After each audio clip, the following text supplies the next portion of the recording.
Rocky Mount and surrounding areas. And thank you, Scott Smith. You're welcome. Okay. Hey, welcome back to Up Late, proudly fueled by our presenting sponsor, Davenport Auto Park, where the cars are clean, the coffee is free, and the salespeople will politely pretend they didn't see you in your car practicing your just browsing or your just looking line while you were in the car. I'm just looking. I've heard that a million times. Also tonight, we are sponsored by Phil's Music Exchange of Wilson, where Phil is already in full hype mode for his big record show on Saturday, July 11th from 10 to 4 at Connect Church. Highway 58 as you go into Wilson on the right. You can't miss it. It's not in the church. Don't worry. You don't have to dress up. It's in the building behind the church.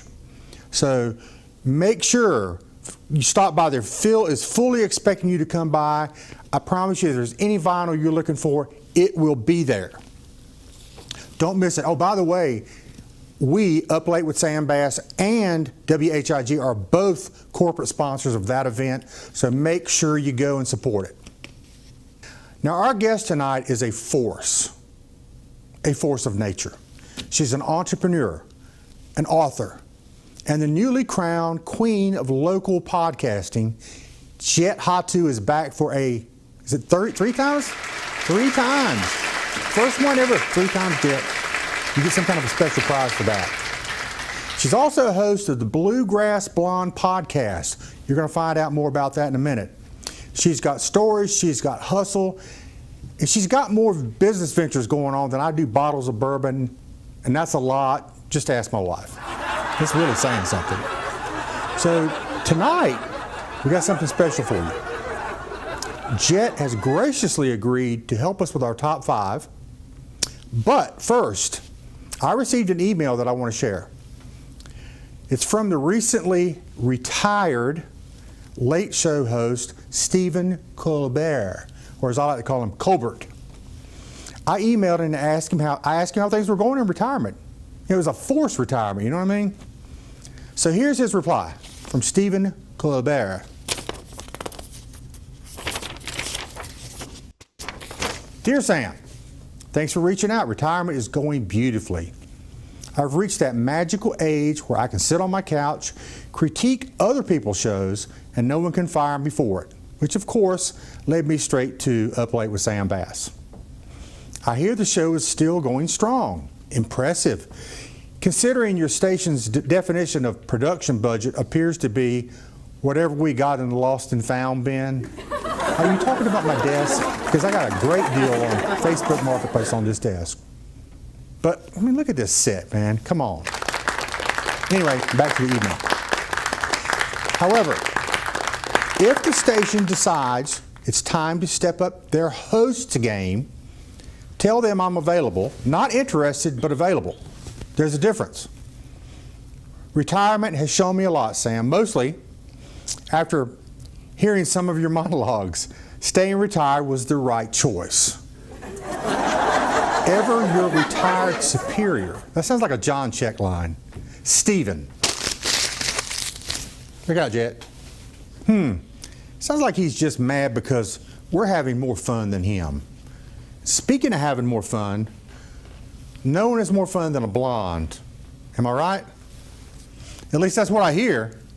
And coincidentally or not, our top 5 tonight is the top 5 stereotypes about blondes. And here to help us is none other than my good friend, Jet Hatu. Come on, Jet. Sit down, sit down, sit down. Okay, Jet, you ready? I'm ready. Take it away. All right, number 5. Blondes have more fun. Only if fun includes fake laughing at Sam's jokes while avoiding incoming wads of paper. More risk, more risk. More risk, okay. Number 4. Blondes can't fix things. I literally own an appliance repair business. Next. Number 3. Blondes are dumb. If I'm dumb, then how come I'm the one with the podcast, a business empire, and over 14,000 followers on Instagram and 30,000 on TikTok. Like this. Watch. Okay, show me how to Watch do the this. professional in action. Oh, okay. All right, well, I'm going to get it on this one. Number 2, blondes are always optimistic. Sure, I'm optimistic that Sam will eventually read a cue card correctly. There you go. Got that one right. And number 1, blondes love being the center of attention. Please. If I wanted attention, I'd host things like this show for one night and fix these ratings. Oh, God. Well, I will say this. My wife and daughter are both blondes, and anytime we all go somewhere together, a family event or something, and they walk in, nobody sees me. Oh, I'm just kind of the course. old gray guy in the back, and they'll come up to me later and say, I didn't know you were here, because this wave of blondness came in before me. So that's what happens. So we're going to sit down here in a minute with Jet. We're going to talk a little bit more. I want to find out about the Bluegrass Blonde and all the stuff she's got going on in her life. Sit tight. We'll be right back.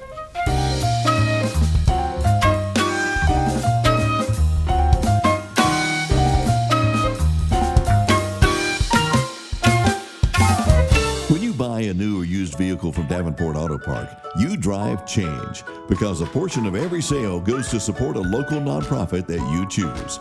So whether you buy a new Honda or GMC or a certified pre-owned vehicle, you're not just getting a great vehicle, you're giving back to your community. Ready to make a difference? Visit Davenport Auto Park online or stop by today at 600 English Road, Rocky Mount. Your next car can change lives. Davenport Auto Park, your dealership for life.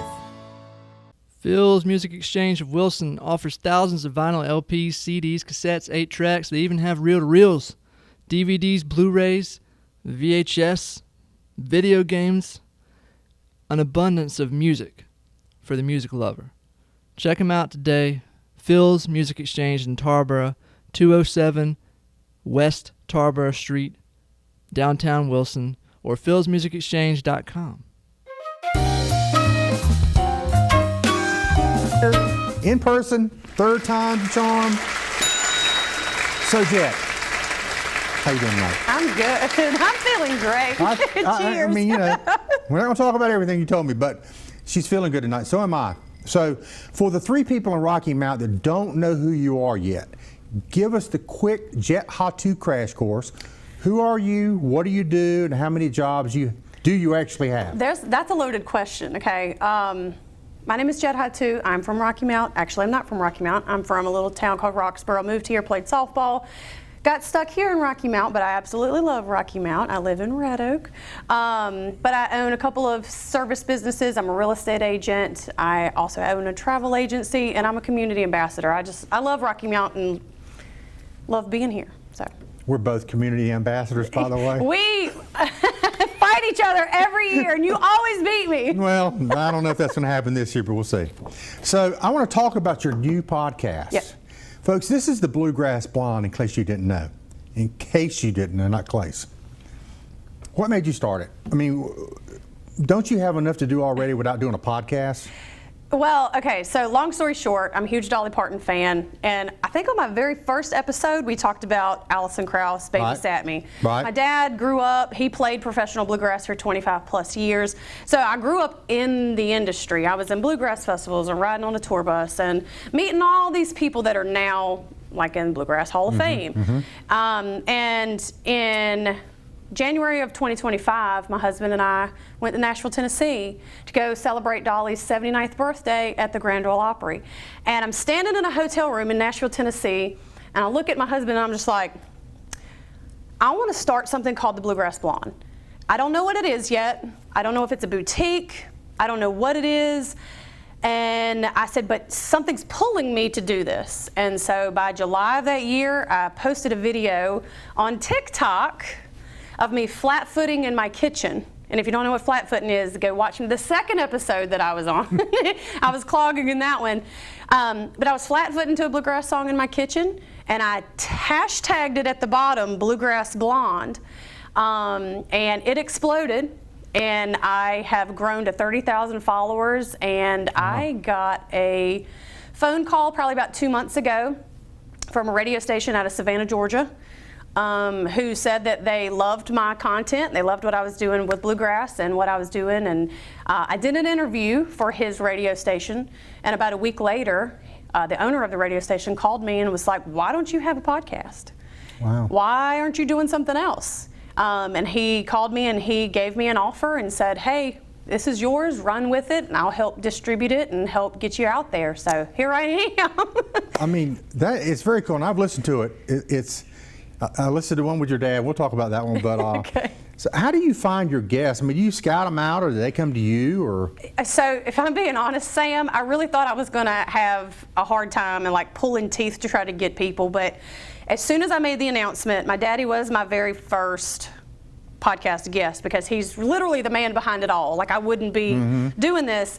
And as soon as I made that post, I've had people just messaging me on TikTok, bands, Wow. especially people that have played on the Grand Ole Opry. I do have a guest coming up. His episode will be at the end of this month. He actually has co-written songs with Dolly Parton, and y'all know I love me some Dolly Parton. So he's co-written and he's performed with her, and he actually was on tour with her for years. So they're coming to me, Sam. That's awesome. I mean, I don't know. It's just kind of like the universe just spoke. Well, that's you mentioned the guy coming. Who do you have coming up next? Or can you tell us? I mean. Yeah, I have an episode coming out on Saturday. It's a guy named Brandon Lee Adams, and he is a singer-songwriter in Nashville, Tennessee, and he has written a lot with Vince Gill.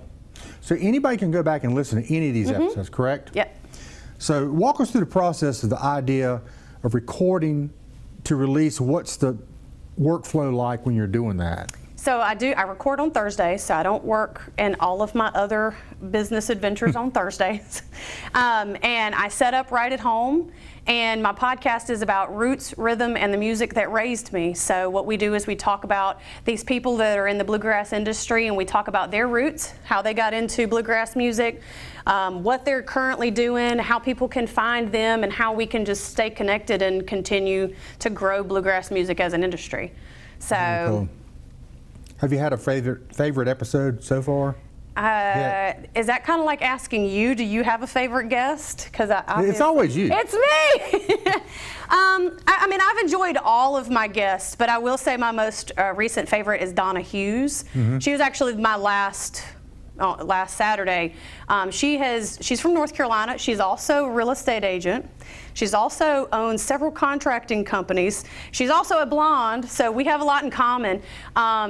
And she wrote quite a few songs for The Seldom Scene, Tony Rice, and Alison Krauss. And her song was actually performed at the CMA. And we connected, and I just felt like I've known her all my whole life. So you mentioned Alison Krauss earlier, and you mentioned her again.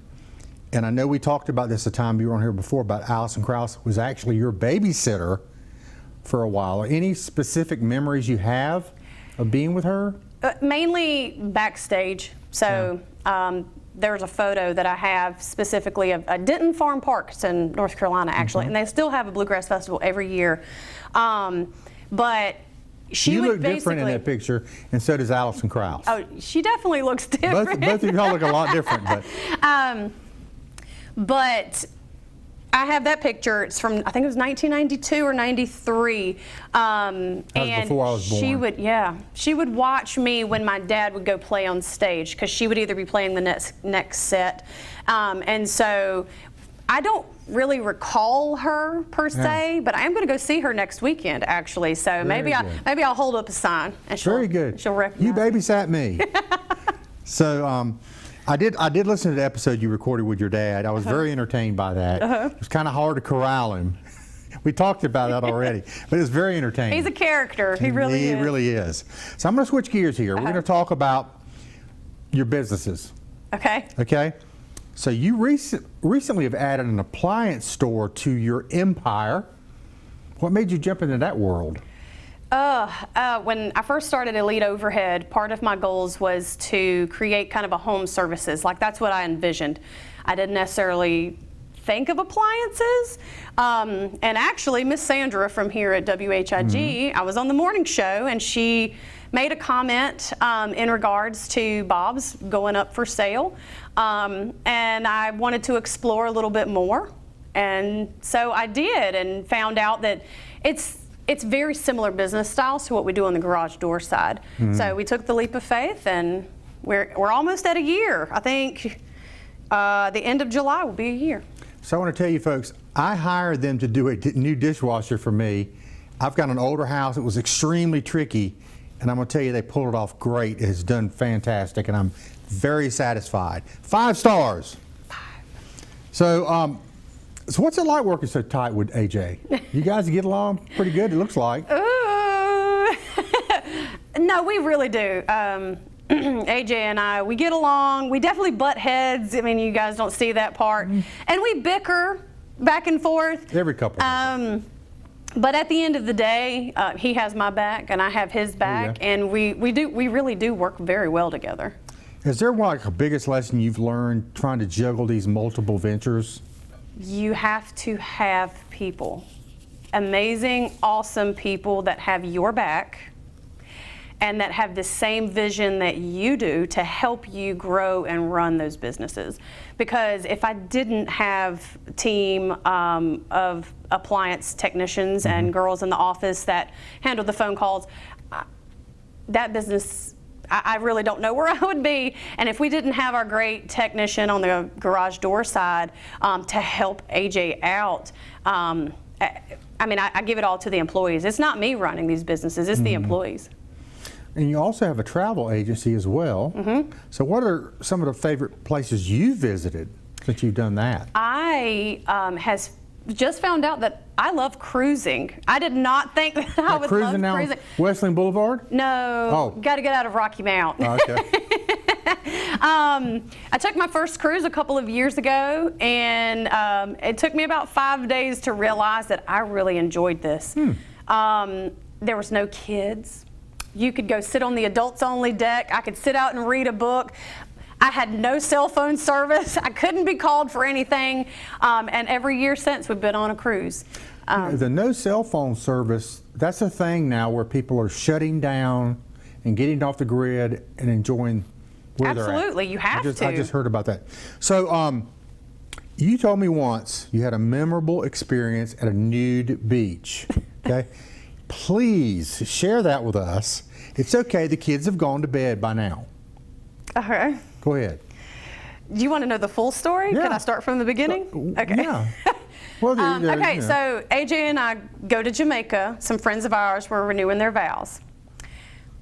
Can I say what Jamaicans do? Go ahead. Okay. And someone had asked me, what would you like to do in Jamaica? And I said, I'd like to smoke weed like a Jamaican and lay on a nude beach.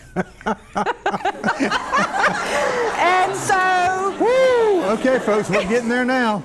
And so, that's what I did. And we go out on the nude beach. AJ and I were fully clothed. He's probably going to kill me for saying this, but we were fully clothed. And we've got on our black shades, sunglasses, and we're walking around, and we're just kind of looking at other people. And let me say real quick, most people at a nude beach or a nudist colony you don't want to see. Well, okay. Maybe it's different in Jamaica. No, you might be right. But we walked up, we sat down, we set up our chairs, and so it's actually blocked off from the rest of the resort.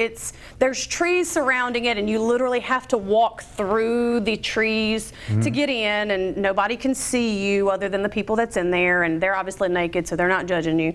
But we got in there, we were fully clothed, and we sat down. And I'm like, you gonna do it? And he's looking at me and he's like, no, you do it first. And so then all of a sudden there's this old man standing in front of us, buck naked, and he bends straight over, and I saw everything. What is that? Can I say this? No. I saw his manhood just dangling, and I saw his... Okay. And I was just kind of like, I have nothing to be worried about. And so we laid out there for a couple of hours. That is awesome. It honestly wasn't that bad. I would do it again. You got a good suntan, I bet. So since we've covered that, we're going to move on. So what is next for Jet Hatu Enterprises? Anything you're dreaming of, or something coming down the pike you need to know about? I don't want to say this rudely, but sometimes when you speak your dreams out loud, there are people that try to steal your dreams or try to do something to affect them. I have all kinds of dreams. I have all kinds of plans. I have things in the works, but I can't give you all that information just yet. I can understand it. Keep it close to the vest. So that's cool. I'll find out when I find out. That's right. I'm sure and I might be up here for a 4th time when that happens. Okay. Okay. Every time you come, I'm ringing the bell.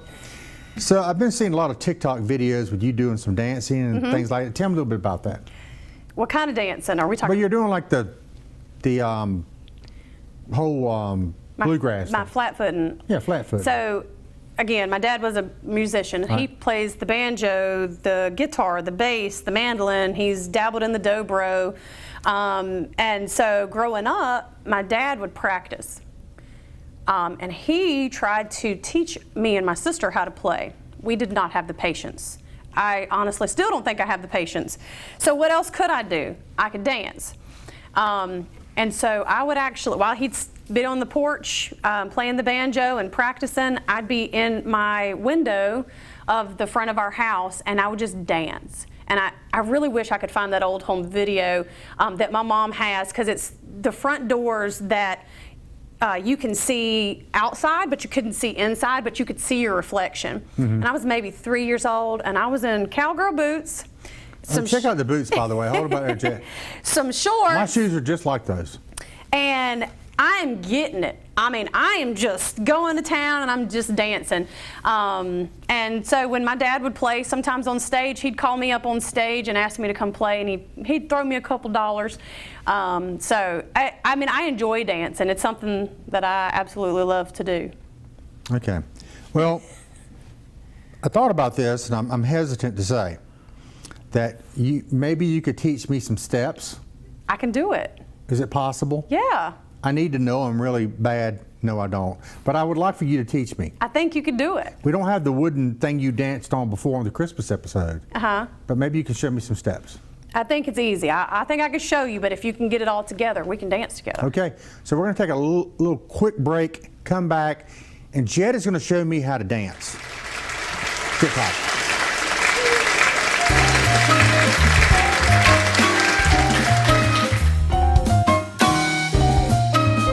A new or used vehicle from Davenport Auto Park, you drive change, because a portion of every sale goes to support a local nonprofit that you choose. So whether you buy a new Honda or GMC or a certified pre-owned vehicle, you're not just getting a great vehicle, you're giving back to your community. Ready to make a difference? Visit Davenport Auto Park online or stop by today at 600 English Road, Rocky Mount. Your next car can change lives. Davenport Auto Park, your dealership for life. Phil's Music Exchange of Wilson offers thousands of vinyl LPs, CDs, cassettes, 8 tracks. They even have reel-to-reels, DVDs, Blu-rays, VHS, video games, an abundance of music for the music lover. Check them out today. Phil's Music Exchange in Tarboro, 207 West Tarboro Street, downtown Wilson, or philsmusicexchange.com. Okay, so we're back. Jet is going to show me what is the step called? Okay, so in clogging, it's called a shuffle ball change. Okay. Or a basic step. Basic step. It's got to be very basic if I can do it. Yeah, so with flat footing, it's more so like a freestyle dance. So it's a mixture of that, a little bit of, gosh, I can't think of the name of that step at this moment, but really the basic clogging step. Okay, so don't judge me how bad I dance here. Okay, how do we do it? All right, can I step up for me real quick? Yeah, go ahead. All right, so you start off with a shuffle, and then it's like you rock, step back, stomp. Okay, shuffle, rock, step, stomp. Okay, so let's do that a couple times. So it's a shuffle, ball, change, shuffle, ball, change, shuffle, ball, change. All right, I think you got that. Okay. All right, now you got to do it with your left foot. Oh, so God. if you're right-brained, your left foot, and then your Okay. right. Okay, Ready? do it again. So we do it. Shuffle, ball, ball, change. change. Shuffle, ball, change. Shuffle, ball, change. All right, now can you put it all together? No, but we'll try. Okay, ready? Go. So you're going to do right foot, left foot, right foot, left foot. Ready? Okay. Right foot, left foot, left foot, left foot. I'm out. She can do it. Watch her do it, not me. Very good. Hey, you tried. Hey, I tried. Jet, thank you. I appreciate you coming on. Of course. Good to see you as usual. We'll be right back. Thank you, Jet.